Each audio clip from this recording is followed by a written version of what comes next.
ठीक है। तो राष्ट्रीय आय की मापन की सीमाएं अपन आज देखेंगे। तो अपन इसके कुछ फ़ायदे देखे थे उस दिन, ठीक है।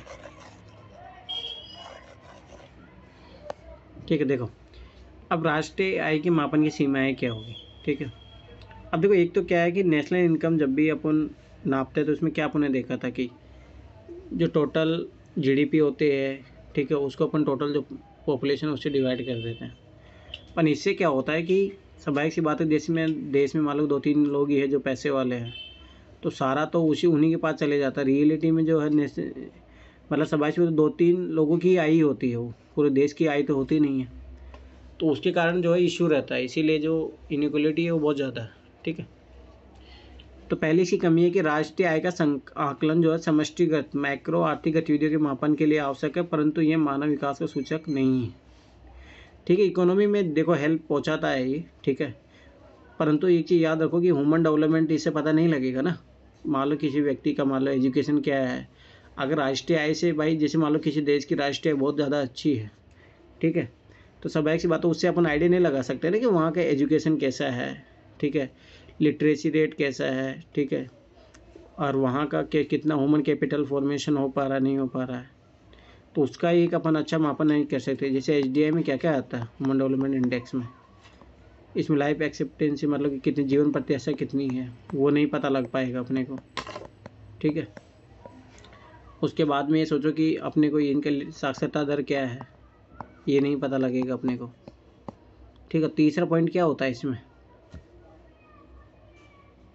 एजुकेशन वाला होता है जीवन प्रत्याशा हो गया, पर कैपिटा इनकम, ठीक है। तो पर कैपिटा इनकम तो चलो पता लग रहा है एक पॉइंट पर, नहीं है दोनों पता नहीं लग पाता, ठीक है, इसीलिए इसकी कमी है। दूसरा, जीडीपी के स्तर में वृद्धि प्रत्येक व्यक्ति के लिए कल्याणकारी हो ऐसा अनिवार्य नहीं। मैं यही पॉइंट बोल रहा था कि जिससे सभी सी बात है जीडीपी में वृद्धि हो रही है, परंतु किसका हो रहा हो, अंबानी का हो रहा है, अडानी का हो रहा है, एक दूर गांव में कोई बैठा व्यक्ति को उसका तो कुछ ही नहीं हो रहा ना, क्योंकि संसाधनों का वितरण समान रूप से न हो पाने के कारण प्रत्येक व्यक्ति को आर्थिक समृद्धि का लाभ नहीं मिल पाता था। तो आर्थिक समृद्धि के बावजूद भी आर्थिक असमानता में वृद्धि होती रहती। तो मैं यही पॉइंट समझा रहा था कि आर्थिक असमानता तो आज ही भारत में बनी हुई है। आज भी वही 3 लोग, अडानी, अंबानी, टाटा वाले, ये सब लोग यही कमा रहे हैं पैसा।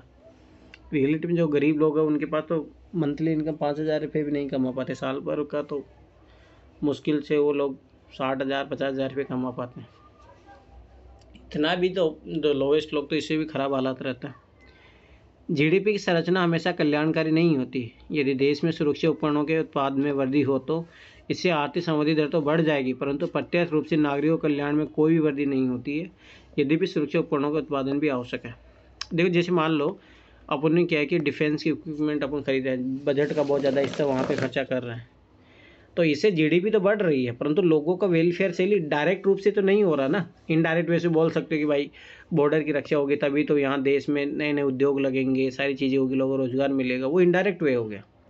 पर डायरेक्ट वे से तो सभी बात, जैसे मनरेगा स्कीम है, ठीक है, प्रधानमंत्री अन्न कल्याण योजना है, ठीक है, ऐसी स्कीमें वो मान लो कि एजुकेशन में मिड डे मील योजना हो गई, फ्री में एजुकेशन प्रोवाइड कर रहा है, ये सारी चीज़ें इनडायरेक्ट रूप से लोगों को इफेक्ट करती है ना कि। तो स्वाभाविक सी बात है जीडीपी में वृद्धि होना वो अब मानव का जो जैसे मान लो डीपीएसपी के जो सोशियो इकोनॉमिक वेलफेयर के कॉन्सेप्ट है उसको तो क्लियर नहीं करता ना, ठीक है। चौथा देखो बाहरी कारक, इसका अभिप्राय आर्थिक क्रिया के, अब कौन आया, अमित, ठीक है। देखो बाहरी कारक क्या है, ये देखो अपन क्या देख रहे थे, चौथा कारक, इसका अभिप्राय आर्थिक क्रिया के उस अच्छे या बुरे प्रभाव से होता है जो बिना कीमत अदा किए या बिना गलती के प्राप्त हो जाए, ठीक है। सकारात्मक बाह्य प्रभाव एक व्यक्ति के साथ साथ अन्य व्यक्तियों के कल्याण में भी वृद्धि करते हैं, जबकि नकारात्मक बाह्य प्रभाव पूरे समाज को हानि पहुंचाते हैं। तो राष्ट्रीय आय की गणना में दोनों बाह्यता को शामिल करना मुश्किल हो जाता है, ठीक है। तो वही है कि स्वाभाविक सी बात है, कैसे तो आप इसमें किसी व्यक्ति का कल्याण कर लो, ठीक है, ये पे पूरे समाज का कल्याण कर लो, तो इसमें क्या हो रहा है, रियलिटी में तो एक व्यक्ति का कल्याण हो रहा है ना, अडानी अंबानी इनका लोगों का कल्याण हो रहा है, पूरे व्यक्तियों का कल्याण नहीं हो रहा, तो इसलिए भी इसमें दिक्कत है। अब स्वाभाविक सी बात है, इसकी इतनी कमियां है तो इसमें कुछ कुछ चेंजेस करने चाहिए, ठीक है, और क्यों करने चाहिए वो अपन देखते हैं, ठीक। तो गणना में परिवर्तन की आवश्यकता क्यों, आधार वर्ष को अपडेट करके अर्थव्यवस्था के संरचनात्मक परिवर्तनों की वास्तविक जानकारी प्राप्त करने में। एक तो आधार वर्ष चेंज होना चाहिए, बात सही भी है, क्योंकि सरकार हमेशा देखना है ना, जब अपनी कमियां छुपानी होती है तो पुरानी डाटा यूज करती है, ये रियलिटी है। सर ये राष्ट्रीय आय का आधार वर्ष क्या है सर? एक बार देखो उसका, तो इतना मुझे भी आइडिया नहीं है, नेट पे सर्च करो। इसका आधार वर्ष तो नहीं होगा, नेशनल इनकम का कोई आधार वर्ष सही होता है। आधार वर्ष या मतलब कि ये मान के चलो कि डेटा जो निकाला होगा लास्ट टाइम कब निकाला था, तो उसमें भी तो डिले होती है ना। इसमें भी 3-4 डेट है, एक 2012 है, 2017 है, 2011, पता नहीं क्या क्या ये तो वही ना, तो हर साल निकलती है ना, देख लेता हूँ मैं देख लेता निकलती है ना।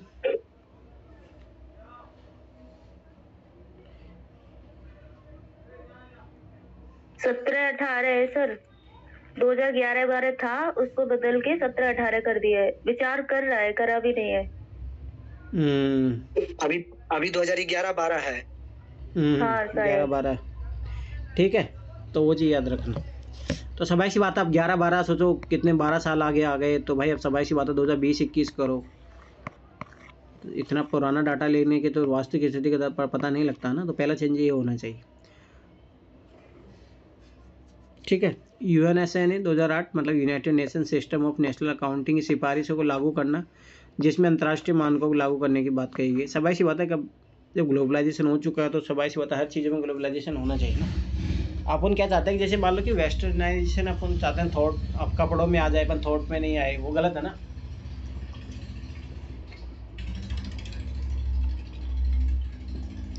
वैसे ही जैसे मान लो कि अपन चाहते हैं कि अपन इंडियन इकोनॉमी वर्ल्ड इकोनॉमी को कम्पीट करे, तो स्वाभाविक सी बात है कि स्टैंडर्ड भी वैसे लेने पड़ेंगे ना अपने को, तो उसी की बात कर रहा, तो ये चेंज होना चाहिए। अगला है समग्र अर्थव्यवस्था के आंकड़ों को समीक्षा करना तथा व्यक्तिगत माइक्रो लेवल आंकड़ों को एकत्रित करके अर्थव्यवस्था की सूक्ष्म तस्वीर का आकलन करना। ये देखो माइक्रो ध्यान से समझना, छोटे से छोटे लोग, एक प्रत्येक व्यक्ति का कैसा है क्या, ऐसा नहीं कि अपन बड़े लेवल पे ले लिए। बड़े लेवल पे लेने से तो दिक्कत आ रही थी ना कि भाई जैसे मान लो कि इंडिया की जीडीपी में वृद्धि हुई $3 ट्रिलियन की, ठीक है। अब उसमें पता लगा कि अडानी का $2 ट्रिलियन है, तो बड़े लेवल पे देख रहे हो तो भाई यहाँ जीडीपी में ग्रोथ हो रही है, परंतु रियलिटी में देखो ना कि एक्चुअल में माइक्रो लेवल पे जाके देखो, तो तब आइडिया लगेगा कि देश की इकोनॉमी किस लेवल पे चल रही है, ठीक है। तो वो चीज़ याद रखना। अब देखो राष्ट्रीय आय की गणना में क्या क्या परिवर्तन हुआ है। आधार वर्ष पहले 2004-05 था, इसको बदलकर 2011-12 कर दिया गया, ठीक है। तो ये चीज़ याद रखना, तो 2004-05 से 2011-12 कर दिया गया। नई श्रृंखला के अंतर्गत जीडीपी की गणना साधन लागत फैक्टर कॉस्ट के बजाय बाजार मूल्य पर की जाएगी। तो ये चीज़ याद रखना। पहली चीज़ क्या है, मार्केट प्राइस पर हो गया, अब पहले किस पे होती थी, फैक्टर कॉस्ट पर, लागत पर। जीवीए की गणना मूल कीमतों पर बेस प्राइस पर की जाएगी, ठीक है। तो छोटे छोटे पॉइंट है, ये याद रखना, पीटी में आते हैं डायरेक्ट, ठीक है। और जब भी कोई चेंजेस होता तो मोस्टली ऑब्जर्व किया करो, कुछ चेंजेस हुआ है तो यूपीएससी क्वेश्चन बनाती है। 2020 में जाके देखोगे तब भी क्वेश्चन आया था, ठीक है। तो ये चीज़ याद रखना, जब कोई चेंजेस हो रहा है, बेस ईयर चेंजेस हो रहा है, अगर आप उधर जाओगे ना 13-14 में भी आपको एक क्वेश्चन मिलेगा, ठीक है, उसमें बेस ईयर चेंज हुआ था तब क्वेश्चन आया था। तो ये कई बार आएंगे, क्या कई बार आएंगे, एक से अधिक बार मिलेंगे सर, कई बार। क्या ये क्या बोलते हैं, ये वाला टॉपिक राष्ट्रीय आय वाली, राष्ट्रीय आय का तो बहुत बार क्वेश्चन आता है, हर साल क्वेश्चन आता है लगभग इससे। इसका सारी डायमेंशन पकड़ लोगे तो क्वेश्चन बना लोगे, एक क्वेश्चन जरूर आता है, ठीक है। अब आगे देखो, बाजार मूल्य पर जीडीपी के मार्केट प्राइस को केवल जीडीपी कहा जाएगा, मतलब अपन ऐसे अपन याद रखना मार्केट प्राइस पे निकाला जा रहा है, ठीक है। तो जीडीपी ही लिखते हैं पर रियलिटी में जीडीपी मार्केट प्राइस पे निकाला जाता है, ठीक है। तो ये चीज़ याद रखना। नई श्रृंखला में विनिर्माण के आंकड़े एकत्रित करने के लिए कॉर्पोरेट मंत्रालय द्वारा चलाए जा रहे ई गवर्नेंस प्रोजेक्ट के अंतर्गत वार्षिक रिपोर्ट प्राप्त की जाएगी। इसी रिपोर्ट के माध्यम से मूल्यवर्धन की गणना की जाएगी। इससे न केवल आर्थिक इकाइयों के आंकड़े पारदर्शी तरीके से एकत्रित होंगे, बल्कि गणना में शामिल आर्थिक इकाइयों की गणना भी बढ़ जाएगी। तो स्वाभाविक सी बात है, देखो अगर अपने को मैक्रो लेवल पे जाना है, ठीक है, किस मतलब बहुत छोटे छोटे लेवल पर अगर जाना है तो अपने को एक ही चीज़ को देखना पड़ेगा, ऑब्जर्व करना पड़ेगा, ठीक है। उससे क्या होगा कि स्वाभाविक सी बात है रियलिटी में जीडीपी का कहाँ पे इम्पैक्ट पड़ा है। देखो पहले जैसे मतलब टोटल जीडीपी देखी जा रही थी, अब ऐसा नहीं, उसको सेक्टर वाइज डिवाइड कर दिया गया, भाई किस सेक्टर का कितना योगदान है, क्या है, फिर उसमें क्या कमी है, इससे अच्छा एनालाइज किया जाएगा ना। तो इससे फायदा होगा। ठीक है, आगे देखो। नई श्रृंखला के अंतर्गत पशुधन उत्पाद के आंकड़े भी शामिल किए जाएंगे। परिणाम स्वरूप कृषि और संबंध क्षेत्र की भूमिका बढ़ जाएगी। मैं वही बता रहा हूँ कि आप सेक्टर वाइज कर दिए गए, एक एक सेक्टर की देख रहे हैं कि जीडीपी में कितना योगदान है। और जहाँ पे मान लो कि किसी कंट्री सोचो उसी जीडीपी से बहुत आगे चलेगी और भारत वहाँ पे ध्यान ही नहीं दे रहा। जैसे टूरिज्म इंडस्ट्री बहुत सारी, जैसे सिंगापुर कंट्री, यहाँ पे जाओगे तो टूरिज्म इंडस्ट्री वहाँ की पूरी 90% इकोनॉमी को ग्रोथ चला रही है। तो भारत भी ऐसा कर सकती है ना। तो इसीलिए बोला जाता है कि अपन मैक्रो लेवल पे एनालाइज करोगे, मतलब सूक्ष्म स्तर पर जाके देखोगे तो चीज़ों को पता लगता है। उससे क्या होता है, इंक्लूसिव डेवलपमेंट होता है, ग्रोथ होती है। और वही देश को चाहिए, ऐसा नहीं कि अडानी आगे बढ़ते रहे, देश की जो जीडीपी बढ़ती रहेगी, परंतु ये नुकसानदायक है ना। प्रत्येक देश का परिवार कंट्रीब्यूट करे जीडीपी में, वो ज़्यादा महत्वपूर्ण है। और देश तभी मजबूत बनता है, ये चीज़ याद रख लेना। ठीक है। मार्केट प्राइस क्या होता है, एक बेसिक प्राइस होता है और प्रोडक्ट पर टैक्स अगर लगता है। अगर मान लो कि कोई, जैसे ये मान लो टैबलेट ही है, इसको बनने में बेसिक प्राइस लग रहा था इसको 30,000 रुपये। अब इस पर मान लो सरकार ने टैक्स लगाया 10,000 का, तो ये 40,000 का बन गया। फिर सरकार मान लो कि उस कंपनी को कुछ छूट दे रही थी, सब्सिडी दे रही थी, मान लो कि उसको 5,000 की सब्सिडी दे रही थी, तो ऐसे घट के इसका दाम आ जाएगा। ठीक है, कितना हो गया, 35,000। तो ये मार्केट प्राइस है। तो ऐसे मार्केट प्राइस निकलता है, याद रखना। बेसिक प्राइस कैसे निकलता है, जैसे फैक्टर कॉस्ट, लागत मूल्य क्या है भाई उसका। ठीक है। फिर प्रोडक्शन टैक्स, उत्पादन टैक्स भी होता है, उत्पादन कर भी होता है। अगर प्रोडक्शन में गवर्नमेंट ने कोई सब्सिडी दी है तो उसको माइनस कर दिया जाता है। ठीक है, तो उससे बेसिक प्राइस निकलता है। हाँ बोलो। सर मुझे आपका पेन बहुत हल्का हल्का दिख रहा है कि सभी को दिख रहा है? लो भाई, आपको मुझे तो एकदम बिल्कुल भी नहीं दिख रहा, मेरी तो आंखें और खराब है। मैं रेड पेन, इसीलिए सर को कल भी बोला था कि रेड पेन से दिक्कत होती है। नहीं, कुछ इशू है इसमें पिक्चर में। रुको, अभी बताना तुम लोग।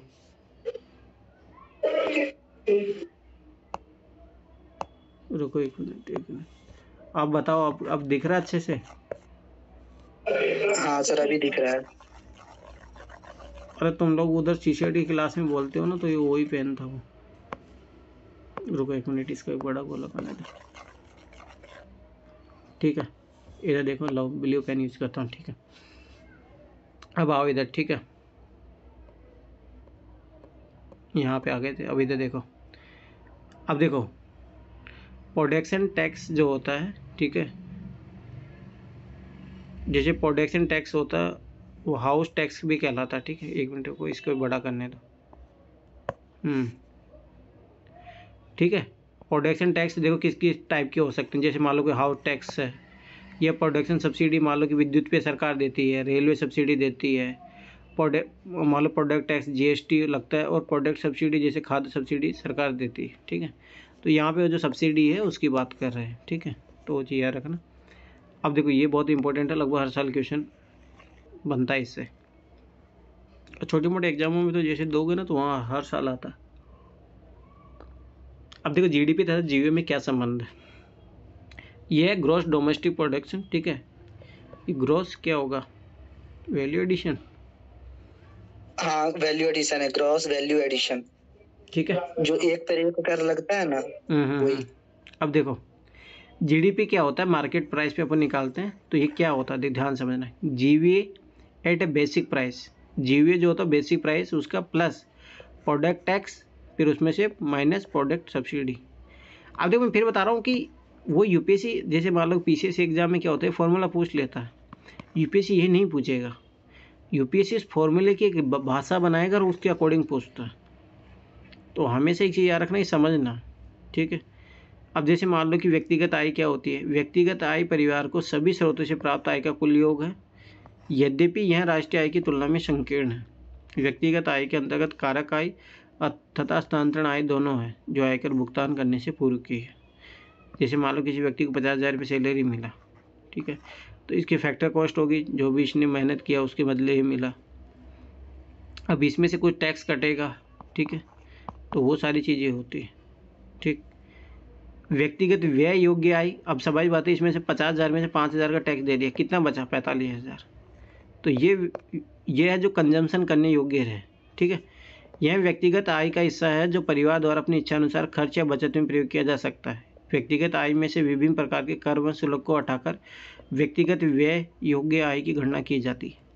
ठीक है, यह किसी व्यक्ति की वास्तविक आय, समझ में आया ना। व्यक्तिगत आय में क्या होगा, 50,000 उसको मिला, परंतु टैक्स देने के बाद में रियलिटी में उसकी कितनी आएगी जिसका वो उपयोग करेगा, तो वो व्यक्तिगत व्यय योग्य आय कहलाती है। ठीक है, तो व्यक्तिगत व्यय योग्य आय में मतलब सबाई सी बात है, डायरेक्ट टैक्स जो होता है वो घटा देते हैं व्यक्तिगत आय से, तो प्राप्त हो जाती है अपने को। ठीक, दूसरी बात, अगर मान लो कि व्यक्तिगत व्यय योग्य आय अगर निकालनी है तो उपभोग, जितना कितना उपभोग किया आपने, ठीक है, कितना सेविंग किया आपने, उसका योग भी कहलाता है। जैसे देखो, मान लो समझो कि 50,000 रुपये उसकी व्यक्तिगत आय थी, उसमें 5,000 का टैक्स लगा, तो इसकी कितनी आ गई, 45,000। अब इन 45,000 में सोचो कि उसने उपभोग कर लिया 40,000 का और 5,000 की बचत कर ली, तो यही मिल जाएगा अपने को 45,000। ठीक है, तो ये चीज़ याद रखना। अब याद रखना यूपीएससी लैंग्वेज बनाएगा। ठीक है, अब आओ आगे देखो, ये क्वेश्चन आया हुआ है और लगभग 2-3 बार क्वेश्चन आया हुआ है ये। अभी तो आजकल यूपीएससी थोड़ा इसमें नहीं जा रही है, परंतु 2014 के दौर में देखोगे तो इसमें 2 क्वेश्चन बने थे, 14-15 उस दौर में। ठीक है, उद्योग और संरचना, औद्योगिक उत्पादन, डबल काउंटिंग जो जीबी है ना, gross value added taxes, double counting वाले, ये 2-3 बार पीवाईक्यू में मिले हैं। 2-3 बार से भी ज्यादा मुझे लगता है आता है, वो आता है। ठीक है, अब जैसे ये वाला टॉपिक ये भी इम्पोर्टेंट है, इंडस्ट्री। और मैं फिर बताऊँ, सूचकांक में जब भी कोई परिवर्तन हो रहा है, बेस या चेंज किया जा रहा है, तो यूपीएससी क्वेश्चन पूछता ही है। आप उसका रिकॉर्ड उठा के देख लो, कुछ भी चेंजेस होता है तो यूपीएससी पूछता है। तो छोटी छोटी चीज़ जब करंट अफेयर पढ़ोगे ना, तो थोड़ा ध्यान रखना इन चीज़ों का। इसीलिए बोला जाता है पहले स्टैटिक पार्ट अच्छे से कर लो, करंट अफेयर तब वहाँ से फ़ायदा उठा पाओगे, नहीं तो इस पर चीज़ें रटते रहोगे। और पीवाईक्यू साथ में देखना ज़रूरी है, जब दोनों चीज़ काम करती है ना, तब जाके अच्छे से होता है। ठीक है, औद्योगिक उत्पादन सूचकांक, इंडस्ट्री ऑफ इंडस्ट्रियल प्रोडक्शन। यह सूचकांक एक नियत अवधि में, ठीक है, फिक्स्ड टाइम में निकाला जाता है, में चयनित उद्योगों के उत्पादन में परिवर्तन का मापन करता है, कितना प्रोडक्शन में चेंजेस आए, अर्थात ये औद्योगिक निष्पादन परफॉर्मेंस के पैमाना है। आईआईपी के अंतर्गत औद्योगिक क्षेत्र के उद्योगों निम्नलिखित 3 वर्गों में विभाजित किया जाता है। मैन्युफैक्चर सेक्टर, याद रखना इसमें 77 पॉइंट योगदान रहता है इसका। फिर खनन आता है, ठीक है, 19.50, ठीक है, और विद्युत आती है 8%। ज़्यादा हो गया क्या 100 से कुछ, तो ये 14% होगा, 14, 8, 22, हाँ ठीक है, तो ये चाहिए 14% होगा, तब जाके टोटल 100% बनेगा। ठीक है, आगे देखो, निर्माण क्षेत्र रियल एस्टेट को बोलते हैं या फिर, अरे मैन्युफैक्चर सेक्टर ये अलग, मैन्युफैक्चर सेक्टर, अरे वो अलग होता है भाई। मैन्युफैक्चर सेक्टर में समझो, रियल सेक्टर में तो वही आता है ओनली, जो ये बड़े बड़े मान लो कि कोई बिल्डिंगें बन रही है, वो आता है रियल सेक्टर में। पर मैन्युफैक्चर सेक्टर में सब आता है, जैसे मान लो कि छोटी मोटी कोई इकाई प्रोडक्शन करने वाली जितनी भी कंपनी होती है, सब आएंगे इसमें। ठीक है, तो ये चीज़ याद रखना। अरे वो रियल सेक्टर, सेवा क्षेत्र कहलाता, रियल सेक्टर कहलाता है। इसको हिंदी में क्या बोलते हैं, रियल सेक्टर को क्या बोलोगे, और ये मैन्युफैक्चर सेक्टर है। ठीक है, तो ये चीज़ याद रखना। आईआईपी की गणना के लिए आधार वर्ष 2011-12 का प्रयोग किया जाता है। इसकी गणना एनएसओ द्वारा एक मासिक आधार पर की जाती है। ये फैक्ट याद रखना, एक तो इसका बेस ईयर कौन करता है और इसके मासिक आधार पर की जाती है, हर महीने निकलता है। आईआईपी के अंतर्गत नवीन इंडस्ट्रियल क्या तो बोलते हैं, इसका पूरा फुल फॉर्म है, इसका फुल इंडस्ट्रियल वाले है ना sir, IIP, industry of industrial production. हाँ सर। ठीक है, अब देखो, आईआईपी के अंतर्गत नवीनीकृत ऊर्जा स्रोतों द्वारा उत्पादित विद्युत उत्पादन को भी शामिल किया जाता है। ठीक है, अभी छोटी छोटी चीज़ें, ये चीज़ याद रखना। ठीक है, अब आगे देखो, आईआईपी में कोर इंडस्ट्री का योगदान 40.27 है। ये डायरेक्ट यूपीएससी ने क्वेश्चन पूछा था। ठीक है, और उसमें ये पूछा था कि कोर इंडस्ट्री क्या है। ये दोनों क्वेश्चन याद रखना। कोर इंडस्ट्री क्या कहलाते हैं, याद रखना, 8 कोर इंडस्ट्री है। इसका मतलब है जो वो उद्योग जो किसी अर्थव्यवस्था के लिए बहुत इंपॉर्टेंट होता है। ठीक है, अब देखो, कोर उद्योगों में उत्पादन की गणना से यह जानकारी मिलती है कि अर्थव्यवस्था की आधारभूत संरचना में किस प्रकार परिवर्तन हो रहा है। यह बुनियादी औद्योगिक गतिविधियों का मापक है। कोर उद्योगों में उत्पादन में परिवर्तन की गणना DPPIT द्वारा की जाती है, मतलब department for promotion industry and international trade. याद रखना, DPIT 2018-19 में इसका नाम चेंज हुआ था, मतलब ये बना था DPIT, पहले अलग था एक नाम इसका, ठीक है। DPIT द्वारा की जाती था, इसके लिए बैच या 2011-12 का प्रयोग किया जाता है, एक चीज़ याद रखना। देखो, मतलब कोर इंडस्ट्री का मतलब ये होता है, जैसे मान लो सीमेंट है, अब सीमेंट देखो हर जगह यूज होगा, सड़क बन रही है तब यूज होगा, ठीक है, मकान बन रहा तब यूज होगा, कुछ नाली का काम चल रहा तब होगा, तो वो सीमेंट क्या पेट्रोलियम। तो ये कोर इंडस्ट्री में जो मतलब कि हर जगह जहाँ जाके उसका यूज हो रहा है, ठीक है। आगे देखो, कोर इंडस्ट्री के 8 नाम है, ये चीज़ याद रखना, UPSC ने यही पूछा था, इनके वेट ऑफ परसेंटेज के आधार पर। कोयला की, ठीक है, कोर इंडस्ट्री में आता है, कच्चा तेल आता है, प्राकृतिक गैस आता है, सीमेंट आता है, रिफाइनरी प्रोडक्ट आते हैं, ठीक है। सबसे ज़्यादा वेटेज इसी का ही है, ठीक है। उर्वरक है, सबसे कम उर्वरक का 2.63, स्टील है, ठीक, और विद्युत है। तो ये चीज़ 8 हो गया, याद होना चाहिए, परसेंटेज याद होना चाहिए कि किसका सबसे ज़्यादा है, किसका कम है, क्या है, ठीक है। अब भारत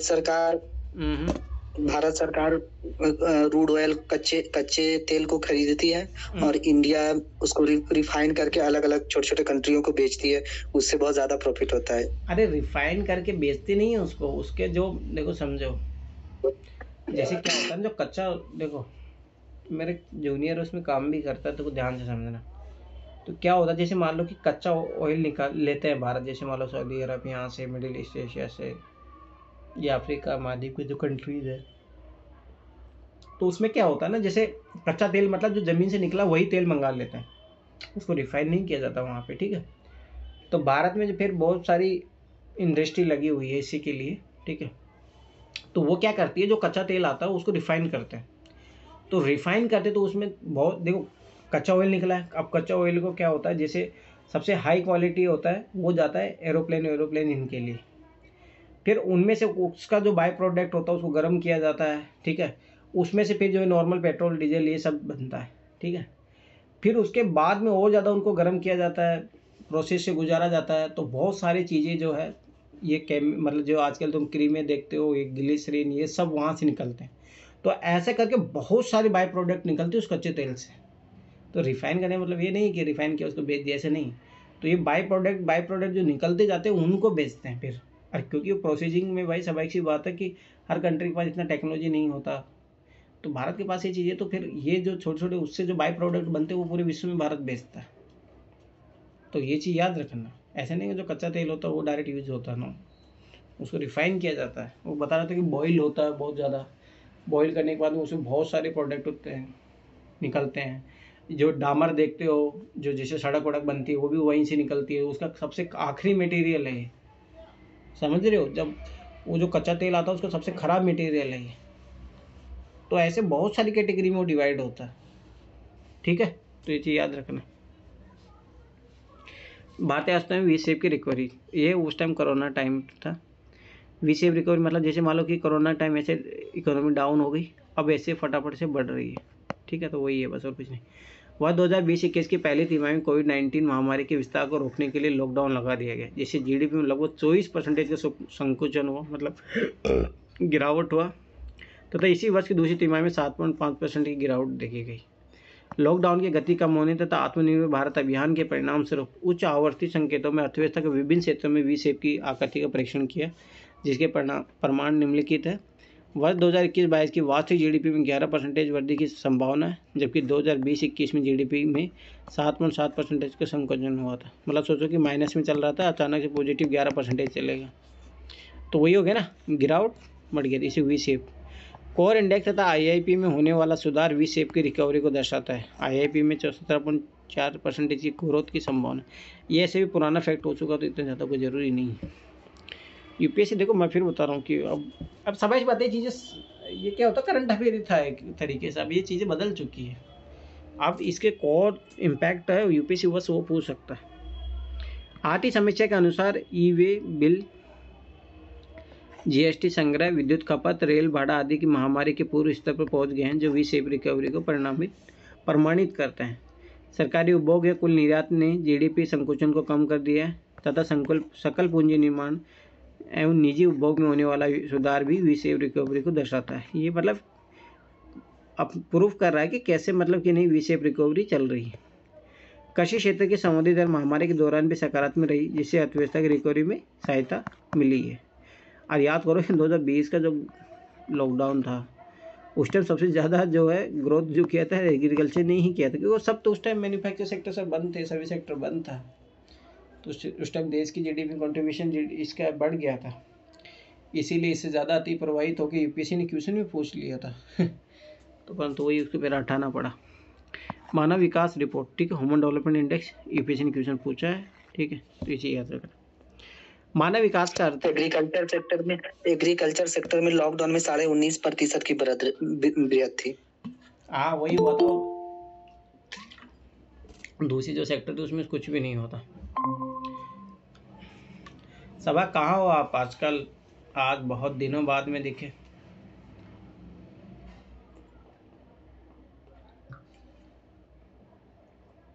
अरे वैशाली भी गायब ही रहते हो तुम लोग, कहाँ रहते हो?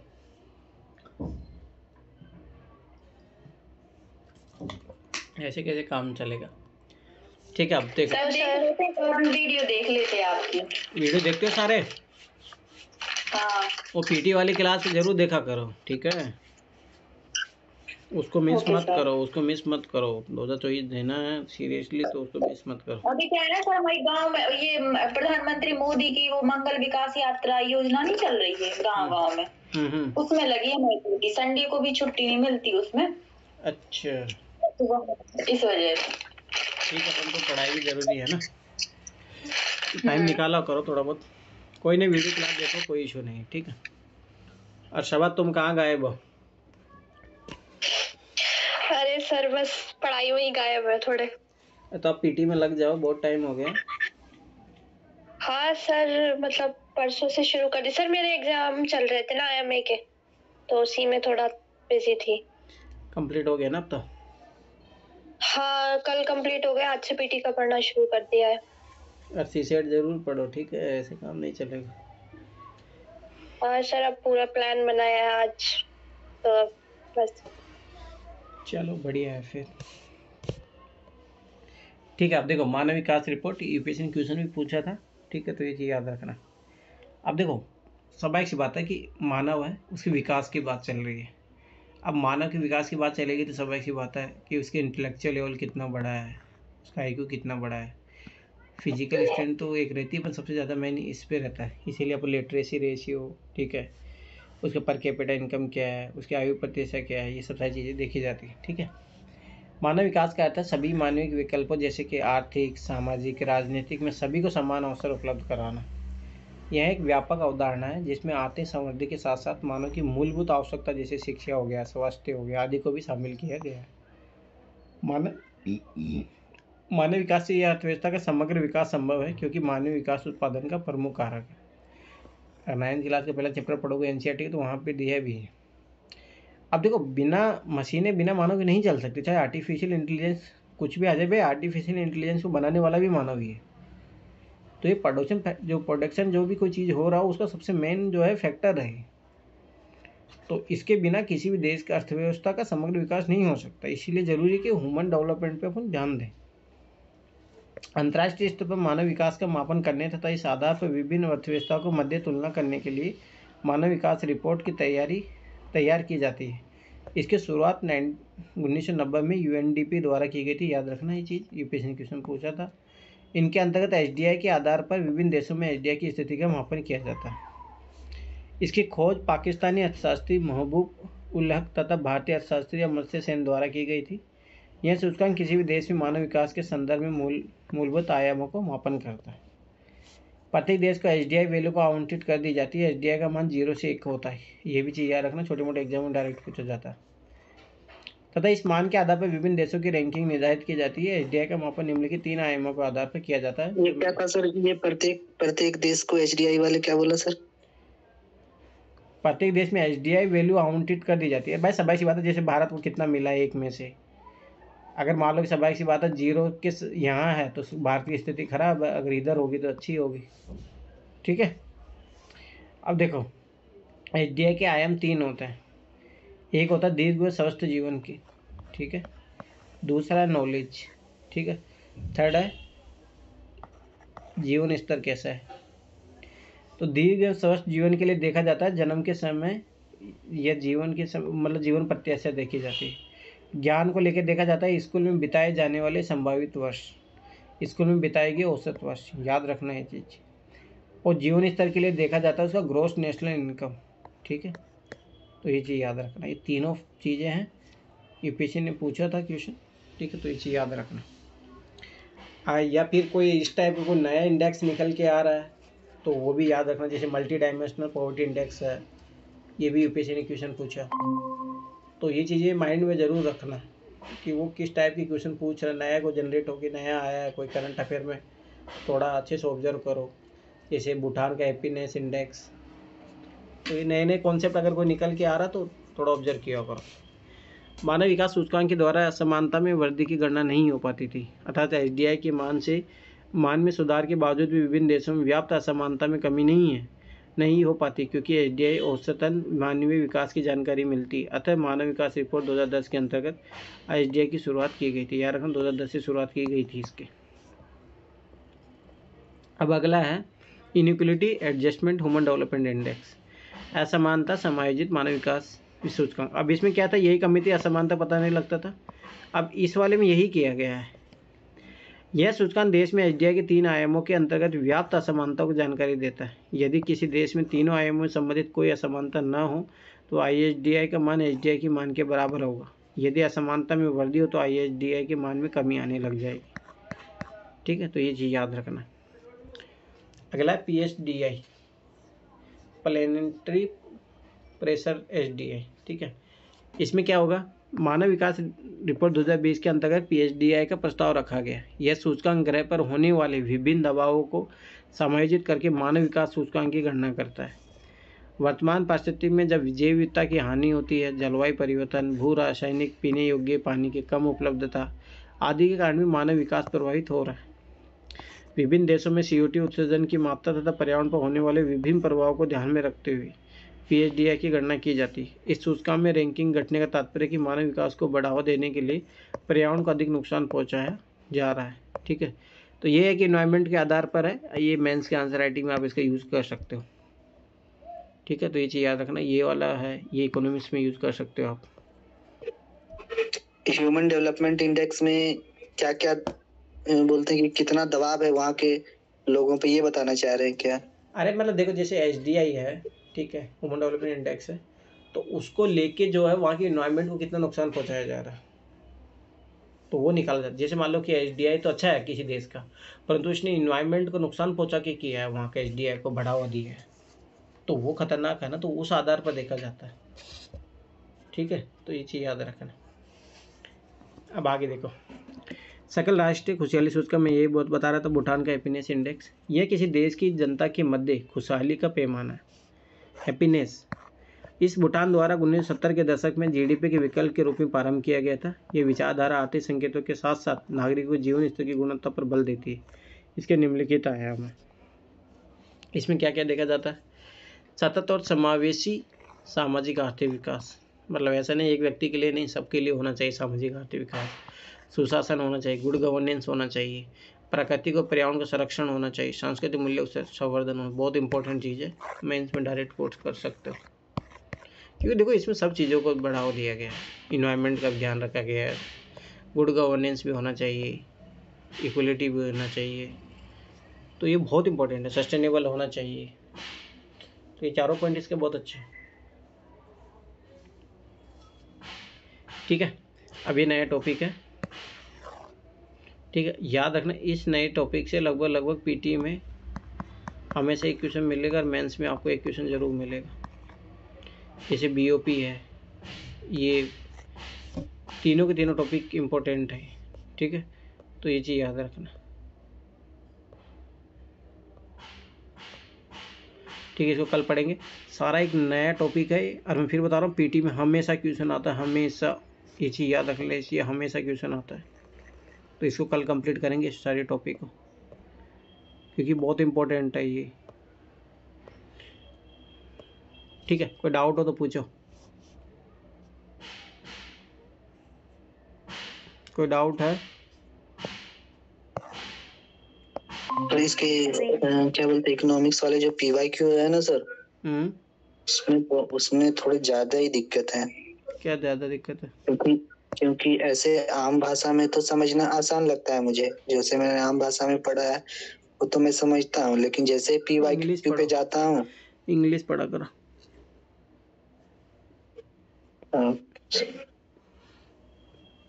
इंग्लिश पढ़ना जरूरी है ना, बिना इंग्लिश पढ़े नहीं होगा।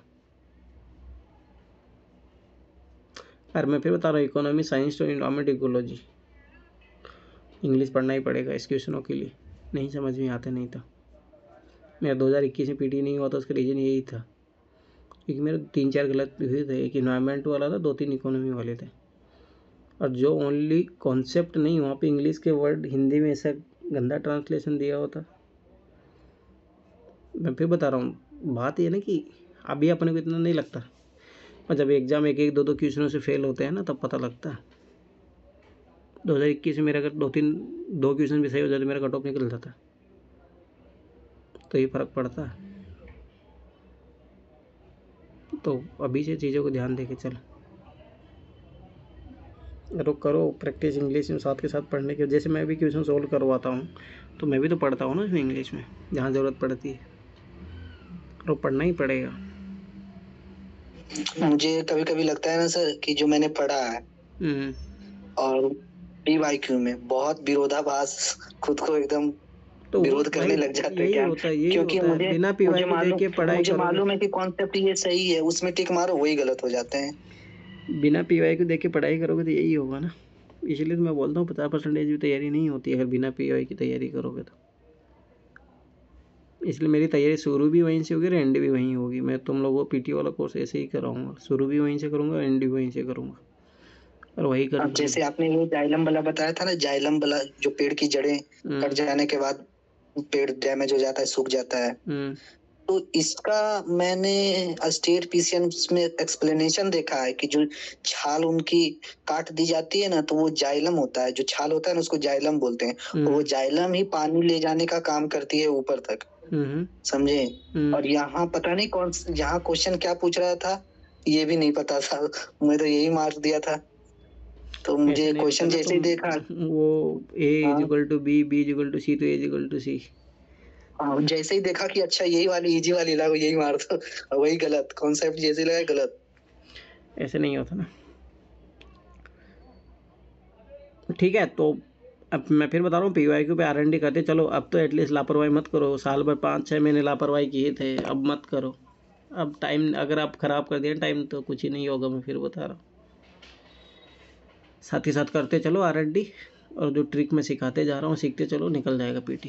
ये चीज़ याद रख लेना। CSET में क्वेश्चनों को बनाओ, एक ही क्वेश्चन सोल्व करो। साइंस वाली करनी जरूरी है सर? क्या सब करना है भाई, NCERT सब करना है। अरे तुम लोगों को इतना क्वेश्चन दिखा दिया, उसके बावजूद भी तुम लोगों को क्या है, तुम क्या पढ़ोगे फिर साइंस के लिए? साइंस में बहुत दिक्कत जा रही है, तो साइंस में क्या बोलो ना कि ना, आप करवाने वाले थे ना NCERT? PYQ कर लो पहले। मैं तो देखो, मेरे को कोई फर्क नहीं पड़ता, मेरे को क्या है। नहीं सर, वही ठीक है, क्वेश्चन ही ठीक है। नहीं आप बोल रहे थे तो मैंने बोला। अरे वो एक लड़का पीछे पड़ा हुआ है, मेरा तो कोई प्लानिंग करा। देखो बात है, आप लेकिन समझ नहीं रहे हो। मैं करवाऊंगा वही चीज़, 10 घंटे लगेंगे, आप खुद से पढ़ोगे 2 घंटे में काम होगा। तो अब आप ही देख लो, आपका नुकसान है। मैथ तो आपको करवानी पड़ेगी कुछ। नहीं, मैं तो करवाऊंगा सारी।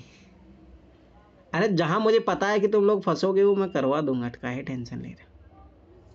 अरे ऐसा नहीं है, टेंशन मत लो ना। मैं शायद हो सकता है रिकॉर्डिंग क्लास डालूं कुछ भी, वो क्योंकि वो पीछे वो 5,000 रुपये इसीलिए जमा किया था कि मैं NCERT मुझे पढ़ानी, तो मैं पढ़ाऊंगा जैसे मेरी क्लास कंप्लीट हो जाएगी, क्योंकि अभी टाइम नहीं मिलता ना, 4-5 घंटे तो मेरी क्लास में ही जाते हैं सुबह मॉर्निंग वाली। तो बात ये है, जैसे मैं उधर से फ्री शायद हो सकता हूँ फरवरी के एंडिंग में फ्री हो जाऊँगा उधर, तो उस टाइम करवा दूंगा। जिसको देख ना रहा वो देख लेगा, और क्या। मेंटर से वाली क्लासेस चल रही हैं क्या सर? अरे नहीं, मेरे CSET वाला बैच चल रहा है अभी भी वो अभी भी चल रहा है? अरे अभी 2 महीने चलेगा अभी तो यही होता है बड़ी फिर बड़ी तो सर क्या वापस से रिवीजन हो रहा है कि अभी पहली अरे बार अभी नहीं हुआ पहली कुछ बार भी? ही नहीं हुआ, मैथ ही कंप्लीट नहीं हुआ अभी। अब रीजनिंग के टॉपिक बाकी है, कंपैरिजन की तो 3 क्लास लेके साइड में भगा देंगे। नहीं पहले 20-25 क्लास लेते कोई मतलब है नहीं, ऐसे टाइम पास करते हैं और क्या बच्चों का। उनकी कॉम्प्रिहेंशन वाली क्लास करना भी मत, कोई काम की नहीं, मैंने किया है। अरे वो कुछ ही नहीं आता वो खुद ही तुक्का मार भाई। देखो यही चीज वो पूरा पढ़ने को बोलते हैं कॉम्प्रिहेंशन, पूरा पढ़ने को बोलते हैं। और सर कॉम्प्रिहेंशन पढ़ के करो ना आप सॉल्व। मैं तो अपना बता रही हूँ, मैं जब ऐसे सोचती हूँ ना, मैंने कहा पहले ऐसा करती हूँ, पढ़ लेती हूँ फिर करूंगी सॉल्व। वो गलत होना ही है। देखो उसका रीजन ये होता है कि रिटेन नहीं रख पाते ना चीजें। देखो पढ़ने का मतलब ये होता है समझ के पढ़ना, उन्हें रीडिंग आउट करके निकलना नहीं होता है।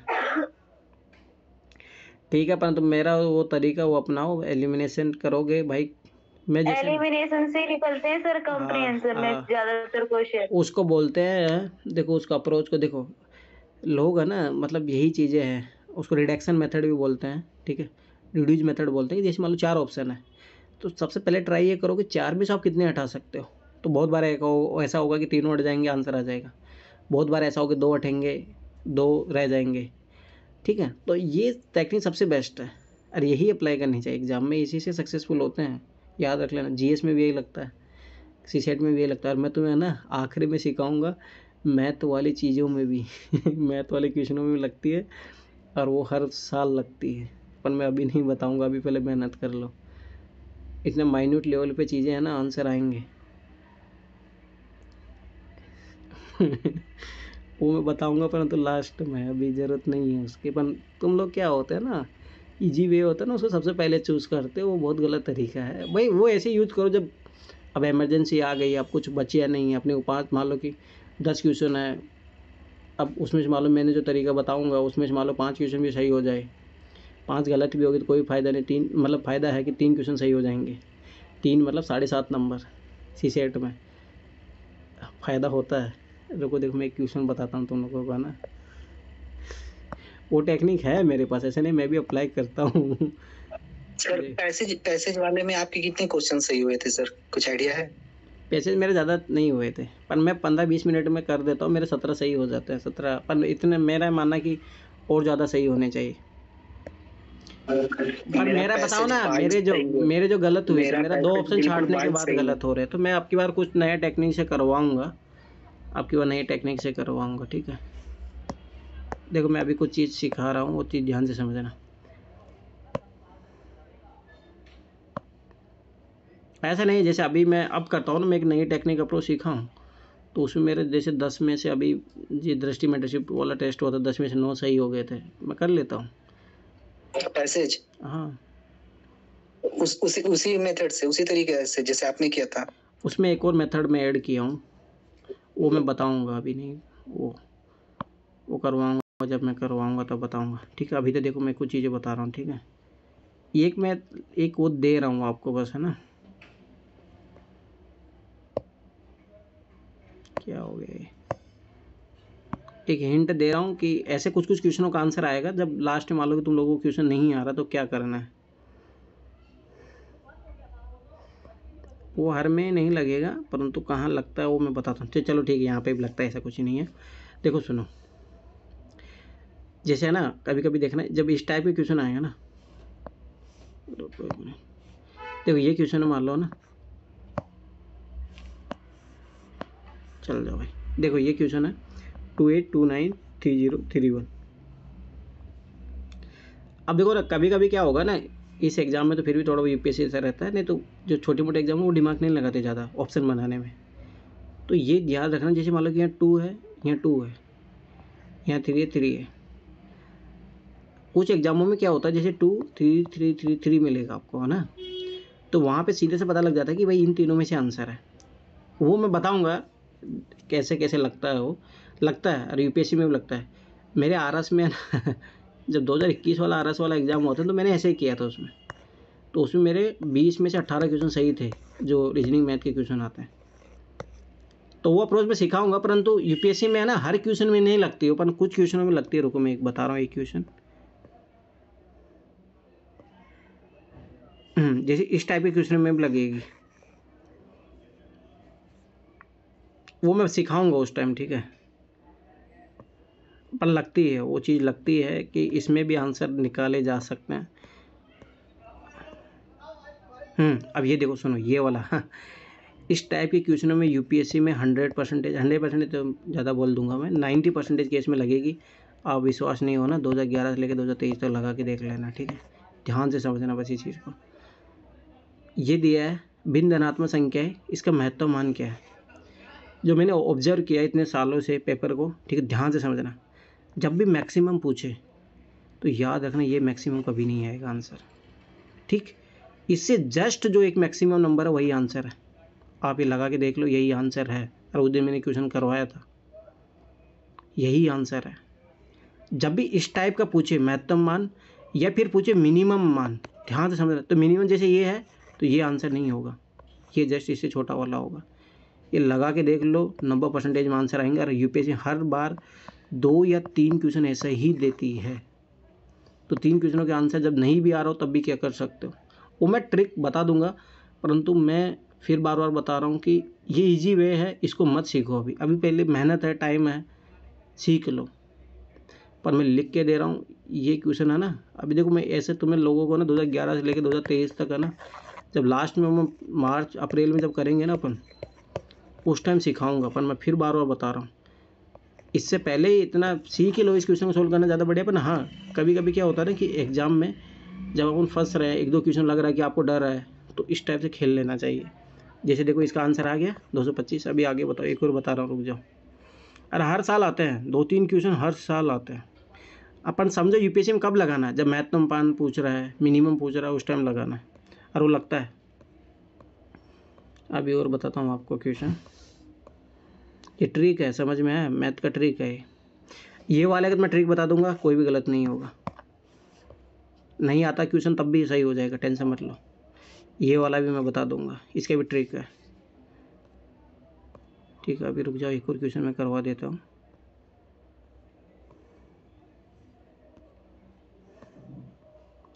देखो, पैटर्न ऑब्जर्व करना, बस ध्यान रखना, और कुछ ही नहीं, आंसर आते हैं, ऐसा कुछ ही नहीं है।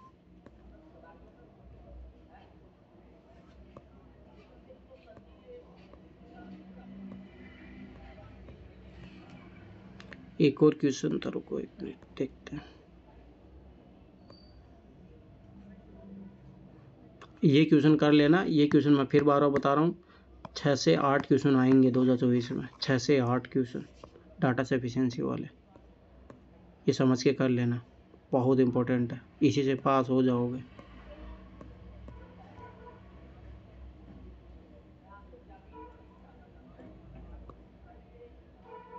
अब देखो, फर्श पर अधिकतम कितनी टाइलें आ सकती है, ध्यान से समझना। अधिकतम पूछा है, ये नहीं आएगा, जस्ट मिनिमम, यही आंसर है। लगी नहीं लगी ट्रिक? अरे ऐसे फंडे मैं फिर बता रहा हूँ, फंडे हैं ये, फंडे। अरे भाई देखो, एग्जाम में इतना डर होता है ना, ऐसे फंडे लगाने का बहुत बड़ा रिस्क है ये एग्जाम में। नहीं, मैं फिर बार बार बता रहा हूँ। देखो, पहली बात तो ये जरूरत ही ना पड़े, समझ में आया। पहली बात तो अपने को इतनी मेहनत करनी है कि जरूरत ही ना पड़े। परंतु मैं फिर बार बार बता रहा हूँ, जिनको लगता है सीसेट बहुत बड़ा पंगा है, तो भाई ये फंडे हैं। मैं अभी तुम्हारे सामने 3 क्वेश्चनों का आंसर निकाल चुका हूँ, और अभी एक और आएगा, समझो ये चीज़। तो भाई एक एक बूंद बूंद से गड़ा बढ़ जाता है। मैं 2020 में फेल हुआ 2 क्वेश्चनों से, ये चीज़ें समझो। मेरी ज़िंदगी सोचो कहाँ से कहाँ हो गई, ये चीज़ें समझो, छोटी छोटी चीज़ें हैं। अरे लगते हैं, आप ही विश्वास नहीं करोगे, ये इन क्वेश्चनों में लगते हैं, इनमें लगते हैं। अरे नहीं, देखो, पहली बात तो इतना मेहनत कर लो कि ज़रूरत ही ना पड़े। सबसे बेस्ट तो यही है ना, कि जैसे मैं ये वाला तरीका, इसका भी बता दूंगा आंसर। परंतु भाई एक चीज़ याद रखो हमेशा, हर मेथड बोलते हैं ना कि आपके बाण जो, मतलब क्या बोलते हैं, जहाँ बाण रखते हैं उसमें हर प्रकार का बाण होना चाहिए आपके पास, और समय और परिस्थिति के अनुसार वो चलाना आना चाहिए बस। तो मैं यही करूँगा, मैं सिखा दूंगा। मैं ऐसे नहीं बोला कि आप यही यूज करो, पर याद रखना। देखो, जैसे 3 क्वेश्चन इसमें है, 3 क्वेश्चन क्या, मैं इसमें बहुत क्वेश्चन करवाऊंगा जिसमें तुम्हें अगर कुछ भी नहीं आ रहा है। देखो, एक चीज़ याद रखना, अभी जो मेरा फर्स्ट काम है कि लगभग अभी टाइम भी अच्छा खासा अपने पास, मतलब 3 महीने अपन मेहनत करेंगे, ठीक है। जीएस में मेहनत करेंगे, सीसेट में मेहनत करेंगे। जीएस में तो मैं कुछ कुछ बताते जा ही रहा हूँ, सीसेट में कंपैरिजन का तुम्हें बताया है।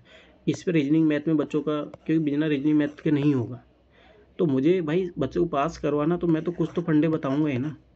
जिन बच्चों को भाई बिल्कुल जोड़ बाकी भी नहीं आता, तो ये फंडे हैं, रियलिटी में बता रहा हूँ। अब जैसे ना ये क्वेश्चन है, इन क्वेश्चनों में बताऊँगा फंडे, और क्वेश्चन सही होंगे। और ये बस ये है कि जैसे अपन जीएस में क्वेश्चन जैसे 100 के 100 क्वेश्चन अटेम्प्ट करने हैं, वैसे इन क्वेश्चनों का ये है कि भाई ये क्वेश्चन नहीं छोड़ने हैं। देखो छोड़ने हैं जो मैथ में है ना, इस टाइप के जिसमें कुछ भी पहली बात तो ये मैं सिखा दूंगा, ठीक है, वैसे कर लेंगे। अब मान लो कुछ ही नहीं आ रहा तो इस टाइप के क्वेश्चन छोड़ने हैं, ये भी नहीं छोड़ना है, ये मैं बताऊंगा ट्रिक। अब ये है इसका, ये छोड़ने लायक है, आ रहा तो करो, नहीं आ रहा तो नहीं कर सकते, ठीक है। तो ये चीज़ याद रखना। तो बस ये चीज़ छोटी छोटी इंपॉर्टेंट चीज़ें हैं, पर मैं फिर बता रहा हूँ, मैं गारंटी से बता रहा हूँ सीसेट पास करवा दूंगा। पर वही है कि तुम लोग अप्लाई कर पाते हो नहीं कर पाते हो, मैं वही बता रहा हूँ, बार बार 10% एनर्जी ट्रांसफ़र होती है। तो तुम लोग कितनी बार उन चीज़ों को मैं जो बताऊँगा उनको रिटेन कर पाते हो और अप्लाई कर पाते हो। अरे 10% लेके तुम लोग 100% जो मैं सिखाना चाह रहा हूँ सीख गए ना, तो कोई नहीं, जीएस सीसेट हो कुछ भी हो, आज भी तुम्हारा एग्जाम हो जाएगा, निकल जाएगा, इसकी मैं गारंटी दे रहा हूँ। पर वो जो मैं चीज़ें सिखा रहा हूँ सीखना पड़ेगा, ठीक है। तो कुछ मैजिक देखा, अरे ऐसे मैजिक है, अरे मैं फिर बता रहा हूँ, यही मैजिक है जो एग्जाम निकलवाएंगे। सीसेट में तो अब जो है सर, पहले वो डर लगता था बनाने में, अब तो बना रहा हूँ, लेकिन इसमें थोड़ी दिक्कत ये जा रही है ना कि एक बार में नहीं बनते हैं सर। जैसे कि कोई बात नहीं, अभी टाइम है ना, है टेंशन नहीं। टाइम, अगर ये ठीक हो जाएगा ना तो फिर एकदम 0% डर सीसेट में हो जाएगा, ठीक है। तो ये चीज़ रखो, छोटी छोटी चीज़ें हैं वो। देखो फिर बता रहा हूँ, बूंद बूंद से घड़ा भरता है। जैसे कंपैरिजन में देखो मैं बता रहा हूँ ना, जैसे मैं जो ट्रिक सिखाऊंगा, कोई सब्जेक्ट कितने से कितना कमज़ोर विद्यार्थी हो, अगर वो आधा, जैसे मैं मैक्सिमम 20 मिनट में कर लेता हूँ, वो आधा घंटा लेगा, आधा घंटे में मैं जैसे तुक्का, वो मतलब कुछ भी मान लो उसको तुम, है ना, मैं लिख के गारंटी दे रहा हूँ, मेरा इतना सालों का रिकॉर्ड रहा है, कभी भी 15 से क्वेश्चन कम सही नहीं हो, मतलब 15 सही हो ही जाते हैं, कैसे भी कर लो। तो ये तो मैं एकदम मतलब ये मान के चलो कि 10-12 क्वेश्चन वहाँ से काट पीट के तुम्हारे सही हो ही जाएंगे, तो क्या ही चाहिए और इससे ज़्यादा। ये तो मिनिमम से मिनिमम बता रहा हूँ मैं, तो ये चीज़ समझो ना। पैसेज के मेरे 22 क्वेश्चन सही हुए हैं सर। तो वही बता रहा, अब देखो जैसे मैं मैथ की कोई ट्रिक बता दूंगा तो उससे काम हो जाएगा ना। और अच्छा खासा नहीं, मैं कम से कम 20 क्वेश्चनों में बताऊंगा रीजनिंग मैथ में। और मैंने देखो 20 क्वेश्चन तुम्हें बताई देते, ईजी क्वेश्चन भी आते हैं, तो लगभग 40-30-35 क्वेश्चन अपने निपटने हैं। 30-35 मान लो काट पीट के अपने उधर से 20 सही हो गए, और इधर से काट पीट के अपने 15 सही हो गया काम। कौन सा अपने को डिग्री हासिल करना, उसमें पास ही तो करना है, ठीक है। चलो ठीक है, फिर बाय बाय। मैं बताऊंगा वो सीसेट का जब पेपर करते रहेंगे, हर साल लगता है वो, हर साल लगता है वो, जो मैं ट्रिक बता रहा हूँ, ठीक है। चलो bye bye, good night, good night.